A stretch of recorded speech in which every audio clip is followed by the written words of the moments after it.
It was everywhere in the news for a week straight. Warner Brothers Discovery is going bankrupt. So say the financial analysts. And yet, here on this channel and on thatparkplace.com, we said, no. And guess what? No is the correct answer. Warner Brothers Discovery is not going bankrupt. Instead, they're looking at a possible merger or buyout or some other positive movement. And that's all because David Zaslav has positioned the company to do just that. Funny how we're able to tell that because we don't just report on what is coming out of small, niche financial calculations. We actually try to see the broader context. Today, we're going to share with you what the broader context is for entertainment, as we may be looking at a brand new realignment, a vast amount of content, as Paramount and Warner Brothers Discovery have initial talks to combine their companies and take over the streaming landscape with a change few saw coming.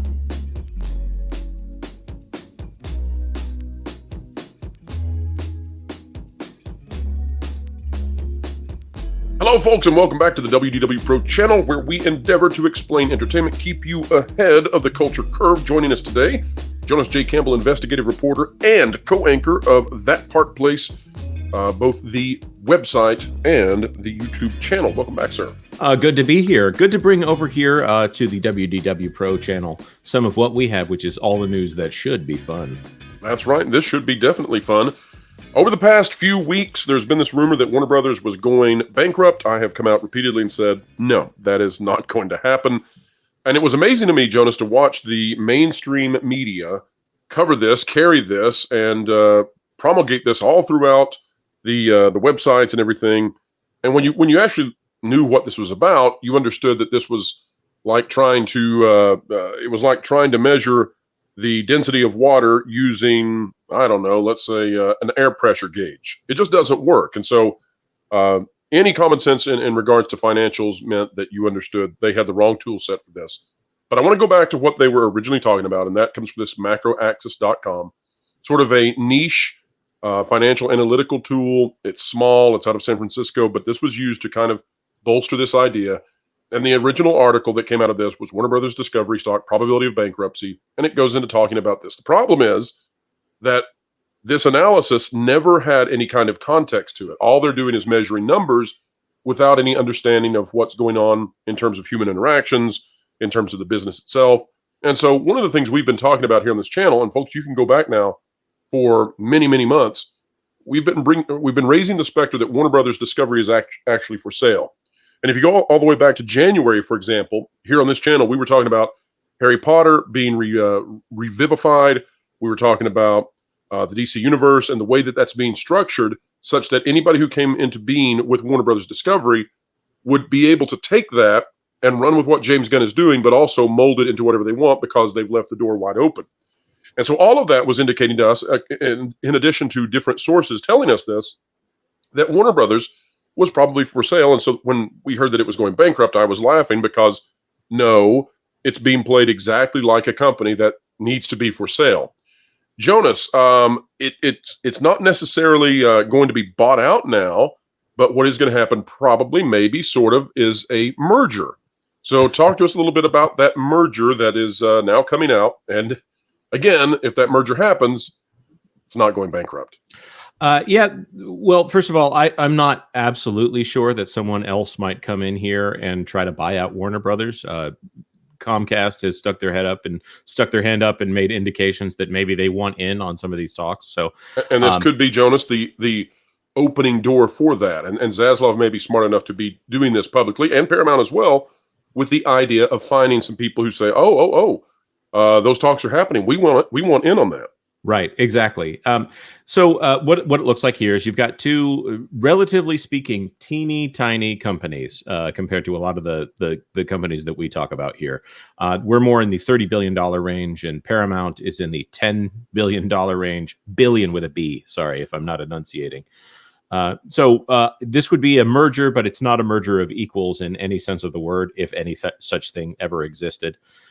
This would be a consolidation of two companies and their assets, and I do think that they do have some strengths that they could synergize here.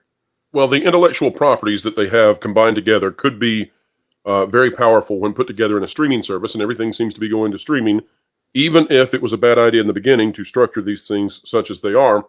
That said, Jonas, you are correct in the scope and scale of these companies. They're not massive in terms of the relationship, for example, to a Disney or to a Microsoft or anything like that. And of course, Microsoft is leagues ahead of Disney in terms of size. So it's sometimes difficult for people to scale these out in terms of their relevance in the financial world versus their relevance in the fictional world. But in the fictional world, of course, combining together Harry Potter, DC, South Park, and more, all under one umbrella, that could be very lucrative.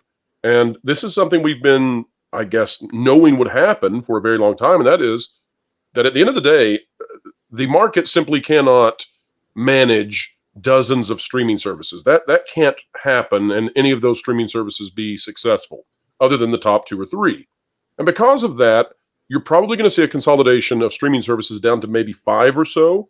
And so this makes a lot of sense to me that you would want to merge Warner Brothers Discovery and Paramount in terms of their streaming opportunities. What do you think of it, Jonas? I think that's good. Obviously, people don't want to pay for services, especially when they're undifferentiated in the way that they are.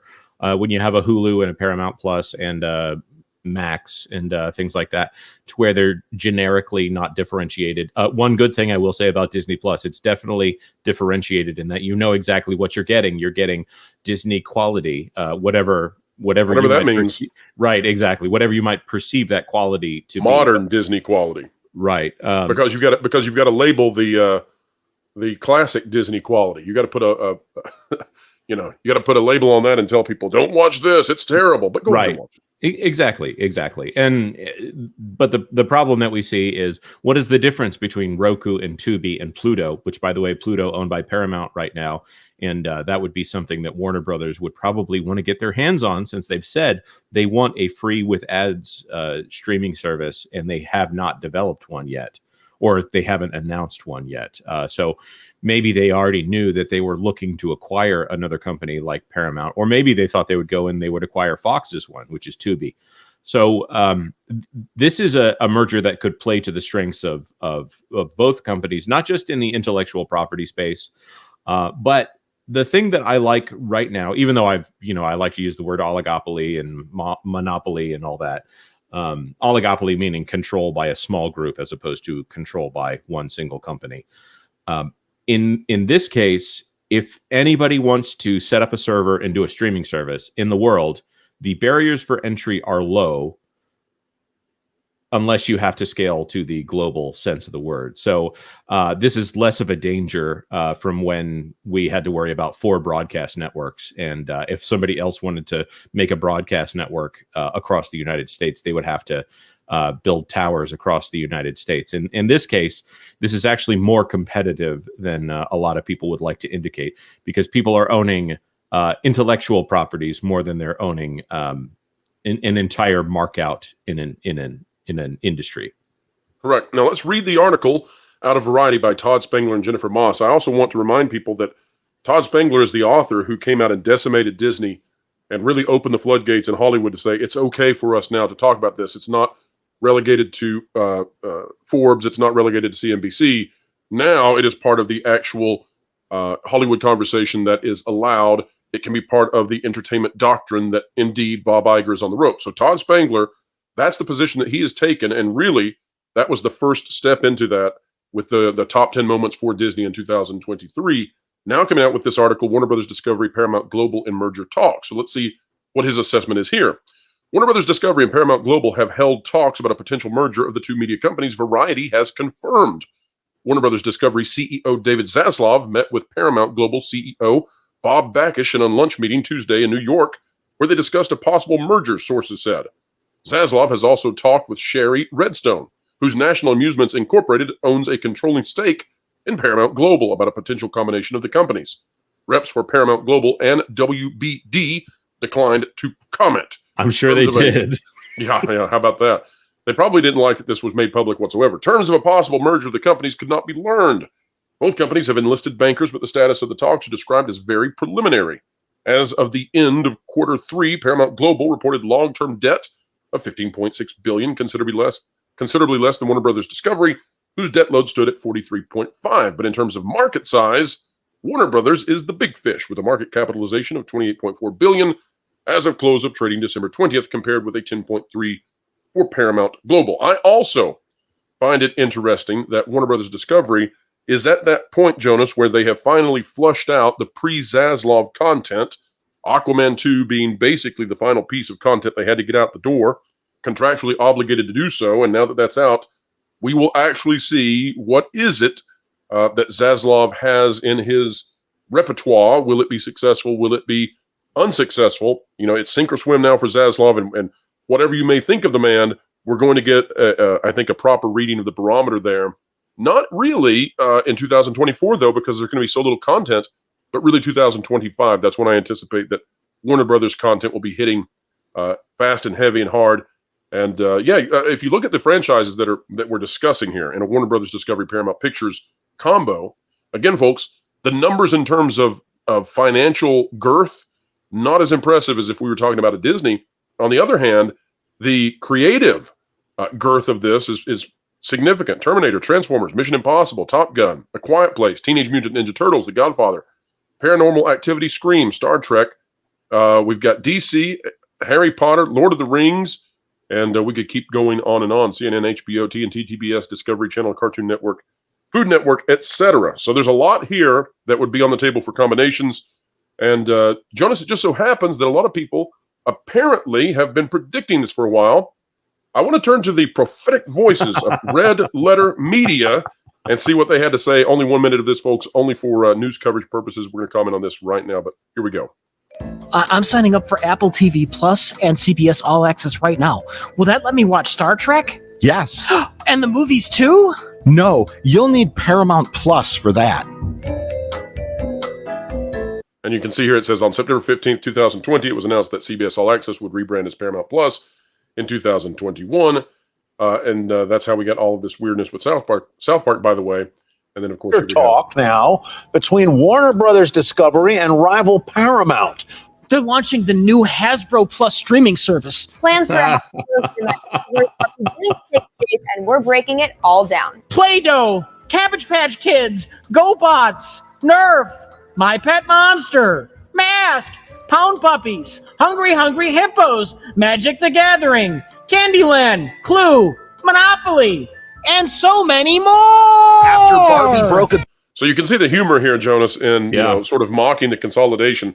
Honestly, I was missing My Buddy and Teddy Ruxpin. What was it? Teddy Ruxpin? Yeah, Teddy Ruxpin. Yeah. Ruxpin. The talking bear that haunts your sleep. That's right. Well, yes, it still haunts me. He's creepier than Furbies. But, and may those rest in peace in the attics all over this nation, this beautiful, beautiful nation of ours.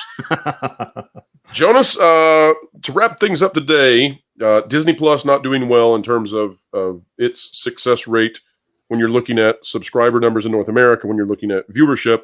Some of these other streaming services, though, struggling as well. It seems like Netflix is the only one that's found the formula.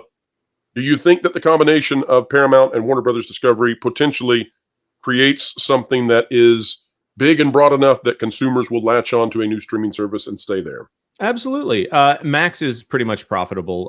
They're doing pretty well right now. They lost a couple of subscribers in this recent quarter, but they also seem to have their content spend under control, and they're not sacrificing all of their prestige content onto the streaming service. It's just going to rest there after it's made its money, or hopefully made its money at the box office. Well, everything retools. We obviously are frequent commenters on Disney, and why would we look at the Warner Brothers situation, which is in some ways similar to the Disney situation, and see a big difference? Well, Warner Brothers has made a lot of the changes they need to make to repivot themselves, and we'll see the results of that in this next year, and especially 2025, and then. We'll either, our assessment will either be right or wrong. So, it doesn't take long to find out, if Disney were to make these changes, would it succeed for them as well? Because we'll have the test case in Warner Brothers. Right. Jonas, real quick, though, you had suggested that perhaps, and I don't want to put, a rumor out officially on this. I don't have a position here. But you had pondered that perhaps there might be others interested in buying one of these companies or both of these companies. I kind of wonder, do you have the premonition perhaps that this was purposefully leaked, that these two men met in order to let the other companies know, hey, if you're wanting to bite on this, you better bite now? I think that's possible. I will say that if anyone was going to let that slip out, it would probably be Sherry Redstone's people that want to get a higher price. Because it sounds like, shockingly so, that Sherry Redstone is wanting to exit a company that she has protected for a very long time. That's National Amusements, which that's basically Paramount Global plus about 1,500 movie theaters. So yes, this leaked to several news outlets at one time. I forget which outlet you just. That's what caused me to think about this more. It was Variety, and by the way, Todd Spangler has fantastic coverage over there. Spangler has earned my great respect. I would say Spangler is right now the best writer that we have that we watch on a regular basis. Excellent coverage.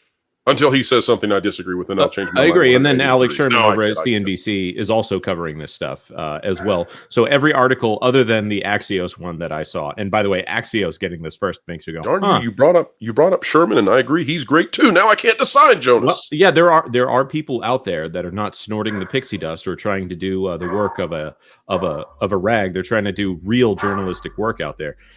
Forgive me. My dog is calling me. I think Kathleen Kennedy might be out on the lawn again.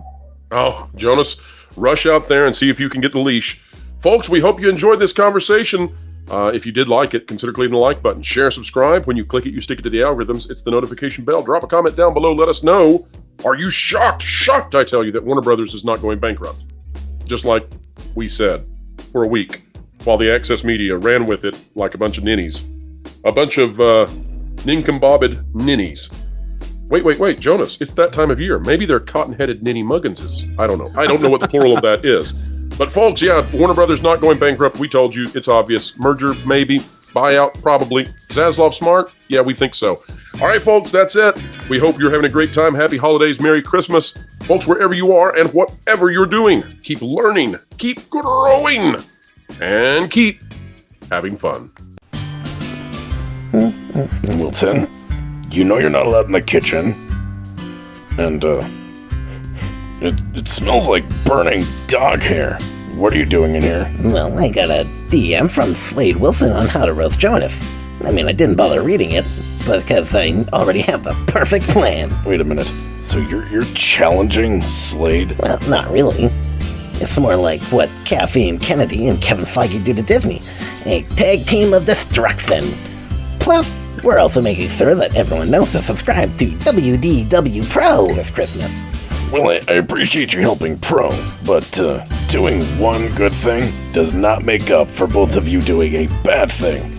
Pro's making sure everyone gets accurate information and stays ahead of the culture curve, but, oh man, what is that smell? You're not really... Oh, yeah, no, I'm literally roasting Jonas in the oven. I mean, it was kind of confused when we were going with that line of questioning in the first place. Roasting someone's a figure of speech. You don't actually cook them. Somebody. Oh my, hang on, Jonas.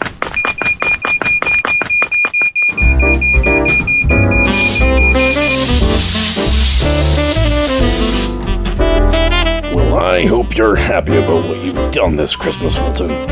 You almost ended Jonas. On the brighter side, he looks great with that new tan. I guess you could say I gifted him a nice complexion.